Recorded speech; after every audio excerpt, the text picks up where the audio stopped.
అందరికీ నమస్కారము. ఈరోజు చేసే పని మీద ఎలా శ్రద్ధ పెట్టాలి, how to focus on action, ఇది చూద్దాము. చాలామంది అంటూ ఉంటారు, నేను పని చేస్తున్నాను, చదువుతున్నాను, వర్కౌట్ చేస్తున్నాను, కానీ రిజల్ట్ రావట్లేదు. ఎందుకు రావట్లేదు? సో దీని మీద ఫోకస్ చేద్దాము. దీనికోసం ముఖ్యంగా నేను చెప్పే ఒక చిన్న ప్రిన్సిపల్ బిగినింగ్లోనే చెప్తున్నాను, గుర్తుపెట్టుకోండి. ఈ ప్రిన్సిపల్ని కొంచెం బాగా అన్వయించండి. మనందరికీ తెలుసు, హిందూయిజం, ముస్లిజం, ఇస్లామిజం అని ఇజమ్స్ ఉన్నాయి కదా.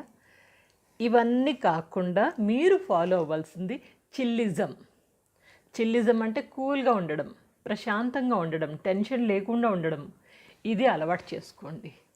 ఇది అలవాటు చేసుకుంటే కనుక మీరు ఏ పని చేస్తున్నా కానీ ఆ పనిలో తప్పకుండా విజయం సాధించగలరు. సరే, ఇక టాపిక్లోకి వెళ్ళిపోదాము. ఎలా ఫోకస్ చేయాలి యాక్షన్ మీద, మీరు చేసే పని మీద ఏ విధంగా మీరు ఏకాగ్రతతో పని చేయాలి, ఎలా విజయం సాధించాలి. దీనికోసం ముఖ్యంగా ఫస్ట్ పాయింట్ కామ్ అండ్ టెన్షన్లెస్. ఇందాకే చెప్పాను చిల్లిజం అనేసి. ఎప్పుడు కామ్గా ఉండడం, ప్రశాంతంగా ఉండడం అలవాటు చేసుకోండి. టెన్షన్గా హరిబరిగా ఏదో అయిపోతుంది, ఇంకేదో చేసేస్తున్నాం, ఏమీ అవ్వదు. కూల్గా ఉండండి. అవసరమైనప్పుడు మీరు యాక్షన్ స్పీడ్గా తీసుకోవాలి. మిగిలిన టైంలో కూల్గా ఉండండి. టెన్షన్లెస్గా, అస్సలు టెన్షన్ పడొద్దు. ఈ టెన్షన్ అనేది మనల్ని సగం తినేస్తుంది. మనం చేసే ఏ పని అయినా టెన్షన్తో మొదలు పెడితే అది సక్సెస్ కావడం సాధ్యం కాదు. కాబట్టి టెన్షన్ లెస్గా చేయండి. టెన్షన్లెస్గా. ఇప్పుడు సపోజ్ నేను ప్రశాంతంగా ఉన్నాను, చదవగలను, ప్రశాంతంగా ఉన్నాను, మీతో మాట్లాడగలను. ఏ టెన్షన్ ఉన్నా కానీ ఏ పని చేస్తున్నా, మీతో మాట్లాడుతున్నా, పని చేస్తున్నా, చదువుతున్నా, అక్కడ మనం 100% సక్సెస్ సాధించలేము. కాబట్టి మన మైండ్ని ప్రశాంతంగా ఉంచుకోవడం అలవాటు చేసుకోవాలి. ఎలా ప్రశాంతంగా ఉంచుకోవాలంటారా? కొన్ని చిన్న చిన్న సాధనాలు, యోగ నిద్ర, ఇంకా బ్రీతింగ్ ఎక్సర్సైజెస్, ప్రాణాయామ, రోజు వాకింగ్కి వెళ్ళడము, మెడిటేషన్ చేయడం, ఇలాంటి చిన్న చిన్న ఒక 10 నిమిషాలు చేయండి. రోజులో పొద్దున్నే ఒక 10 నిమిషాలు మీకోసం కేటాయించండి. మెల్లగా పెంచుకుంటూ పావు గంట, అరగంట దాకా రండి. ఎంత చక్కగా అనిపిస్తుంది. సెలవు దొరికినప్పుడల్లా ఒక 45 మినిట్స్, 1 అవర్ చేయండి. ఎంత ప్రశాంతత ఉంటుందంటే, ఈ ప్రశాంతంగా ఉన్న ఈ మెదడు ఎన్ని పనులైనా చేయగలదు, ఎలాంటి పనిలోనూ విజయాన్ని సాధించగలదు. కాబట్టి కూల్ అండ్ కామ్నెస్, ఇది ఫస్ట్ పాయింట్. సెకండ్ పాయింట్ ఏంటంటే అటాచ్మెంట్. ఇరాడికేట్ దిస్ అటాచ్మెంట్ అంటే ఈ అటాచ్మెంట్లోంచి బయటకి రండి. మీకు ఎలాంటి అటాచ్మెంట్స్ ఉన్నా వాటిని అటాచ్ చేసుకోండి. Come out of this attachments. ఏంటి అటాచ్మెంట్స్ అంటారా? ముఖ్యంగా ఇప్పుడు యువత ఏంటి, ప్రతి ఒక్కరూ అటాచ్ అయి ఉన్నారు సెల్ ఫోన్కి. సెల్ ఫోన్ నుంచి అటాచ్ చేసుకోండి. టీవీలకు అతుక్కుని కూర్చుంటున్నారు, అక్కడి నుంచి అటాచ్ అవ్వండి. ఇంకా సోషల్ మీడియా అంటూ, ఫ్రెండ్స్ అంటూ, ఇక ఇష్టం వచ్చిన వెబ్సైట్లు అంటూ ఏది పడితే దానికి అటాచ్ అయిపోతున్నాడు. ఎందుకంటే ఇక్కడ కంట్రోల్ లేదు. సో కాబట్టి అలాంటి అటాచ్మెంట్స్ నుంచి జస్ట్ కమ్ అవుట్, బయటకు రండి. అటాచ్మెంట్ ఎప్పుడైతే మీరు అటాచ్మెంట్స్ లేవో అప్పుడు మీరు మీ యొక్క సాధన మీద, మీరు ఏది నేర్చుకున్నా వాటి మీద ఫోకస్ చేయగలరు. సో కాబట్టి మీరు ఒక గోల్ అంటూ పెట్టుకోండి. ఇది నా ధ్యేయం, ఇది నేను చేయాలి.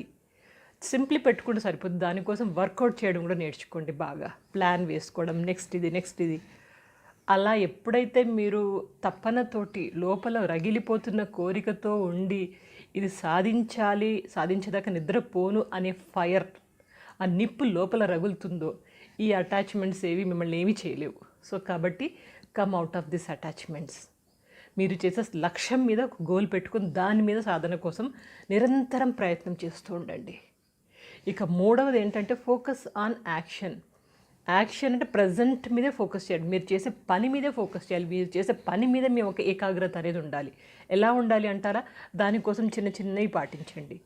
పాత జ్ఞాపకాలలోకి వెళ్ళి అక్కడ కొట్టుకోవడం, తిట్టుకోవడం, అరే అలా అయింది, ఆమె ఇలా అన్నది, ఆయన అలా చేశాడు, ఇలా అవ్వకుండా ఉండాల్సింది, నేను ఇలా అనకుండా ఉండాల్సింది, ఇవన్నీ వేస్ట్ అండి. వదిలేసేయండి ఇవన్నీ. పాత జ్ఞాపకాలను పక్కన పడేయండి. దాంతో ఒరిగేది లేదు, చేసేది లేదు. ఇక ప్రజెంట్ గురించి ఆలోచించండి. ఫ్యూచర్ గురించి వర్రీ అవ్వకండి, ప్లాన్ చేసుకోండి. డిఫరెన్స్ ఉంది కదా, వర్రీ అవ్వడము, ప్లాన్ చేసుకోవడం. ప్లాన్ చేసుకొని దానికి ఒక యాక్షన్ ప్లాన్ వేసుకొని దాని మీద ఫోకస్ చేయండి. ఎప్పుడైనా కానీ గుర్తుపెట్టుకోండి, నేను, నా బలగము, నా ధనము అనే ఇగో, ఆ పొగరుబోతుతనము, ఇదన్నీ లోపల ఉన్నాయనుకోండి, అది మనల్ని ఏ పని మీదైనా కాన్సన్ట్రేట్ చేయకుండా చేస్తుంది. కొన్ని ఏరియాస్లో దీన్నే ఇంకేదేదో అంటూ ఉంటారు కూడా. ఇలాంటి ఫీలింగ్స్ ఎప్పుడైతే ఉంటాయో ఈ ఫీలింగ్స్ నుంచి బయటకు రండి. ఎక్కువగా మిమ్మల్ని మీరు అంచనా ఎక్కువ సుపీరియర్ క్వాలిటీగా అంచనా వేసుకోండి. నేనేంటి, నా లెవెల్ ఏంటి, ఇలాంటివన్నీ వదిలేసేయండి. సింపుల్ అండి. ఈ 3 టిప్స్ పాటించండి. ఒక్కసారి మనం రీక్యాప్ ఇచ్చుకుందామా? ఫస్ట్ది calm and tensionless, second one attachments నుంచి బయటకు రండి, మూడవది ఫోకస్ ఆన్ యాక్షన్. ఇది కాకుండా ఇంకొక ముఖ్యమైన విషయం చెప్పాలి మీకు. కాన్సన్ట్రేషన్, ఏకాగ్రత అనేది 3 రకాలుగా ఉంటుందట. High level concentration, medium level concentration and లో లెవెల్ కాన్సన్ట్రేషన్. మీరు లో లెవెల్ కాన్సన్ట్రేషన్లో ఉన్నారనుకోండి, దీన్ని మీడియం లెవెల్కి పట్టుకురండి. ఎలా తీసుకురావాలి మీరే ఆలోచించండి. మీకు కాన్సన్ట్రేషన్ గురించి ఒక వండర్ఫుల్ వీడియో చేశాను. ఏకాగ్రత, ఈ వీడియో చూస్తే కనుక మీకు జన్మలో ఏకాగ్రత లేదు అని మాట అనరు అని చెప్పేసి ఒక వీడియో చేశాను. ఆ కాన్సన్ట్రేషన్, ఆ ఒక్క వీడియో సరిపోతుందండి మీ యొక్క కాన్సన్ట్రేషన్ పెంచడానికి. ఆ లింక్ మీకు కింద డిస్క్రిప్షన్ బాక్స్లో ఫస్ట్లోనే ఇస్తాను. ఆ వీడియో ఒక్కటి చూడండి. ఆ వీడియో చూసి మీరు ముఖ్యమైన పాయింట్స్ నోట్ చేసుకొని మీ యొక్క కాన్సన్ట్రేషన్ లోలో ఉంటే కనుక దాన్ని మీడియం పట్టుకురండి, మీడియంలో ఉంటే కనుక దానికి హైకి తీసుకెళ్ళండి. ఇలా మీరు ఎప్పుడైతే చేస్తారో ఆటోమేటిక్గా మీ యొక్క ఏకాగ్రత, మీరు చేసే ఏ పని అయినా శ్రద్ధగా చేస్తారు. ఆ చేసిన పని మళ్ళీ ఎవరు మిమ్మల్ని వేలెత్తి చూపకుండా చక్కగా మీకు మీరే ఆ సాటిస్ఫాక్షన్ అనిపిస్తుందండి. మీకు మీరు ఇంకెక్కడ ఎవరిని అడగక్కర్లేదు, ఎలా చేశాను, బాగుందా, any suggestions, anything to be improved అనేసి ఎవరిని అడగక్కర్లేదు. ఆ లెవెల్లో మీ యొక్క కాన్సన్ట్రేషన్, మీ యొక్క యాక్షన్ ప్లాన్, మీ యొక్క ఫోకస్ అనేది ఉంటుంది. నమ్మండి, నమ్మి తీరండి. మీరు ఎప్పుడైతే నమ్ముతారో ఆటోమేటిక్గా మీకు ఫలితం కూడా వస్తుంది. మిమ్మల్ని మీరు నమ్మకపోతే ఎవరు నమ్ముతారు చెప్పండి? సో కాబట్టి ఇలా మీ జీవితాన్ని మలుచుకోండి.